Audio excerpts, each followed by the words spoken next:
গাছ গাছ করে করে এই দেখো, এই যত ছোট ছোট গাছ দেখছো এগুলো সব লাগিয়ে ফেলেছি আমরা। কিন্তু যা গরম যাচ্ছে, এই গরমে গাছেদের বাঁচিয়ে রাখাটাও অনেক বড় চ্যালেঞ্জ। বাবা তো সারা দিন লেগে থাকে গাছগুলোর পেছনে। এখন তো আবার বেড়াটাকেও ঠিকঠাক করে রিপেয়ারিং করতে হচ্ছে।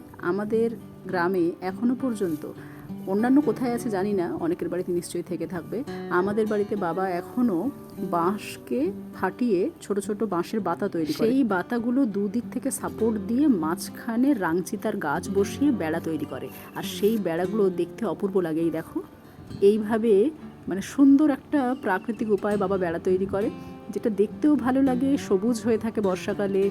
আর একটু মেনটেন করার সমস্যা আছে ঠিকই, প্রায়ই বাঁশের বাতাগুলোতে ঘুণ ধরে যায়, নষ্ট হয়ে যায়, সেজন্য বাতাগুলোকে চেঞ্জ করতে হয়। এই দেখো, এগুলো বাঁশের বাতা। বাইরের দিক থেকে আর ভেতরের দিক থেকে বাঁশের বাতাগুলো দিয়ে সাপোর্ট দেওয়া আছে, আর মাঝখানে রাংচিতার গাছ আছে। বেড়াগুলো দেখতে খুব সুন্দর লাগে।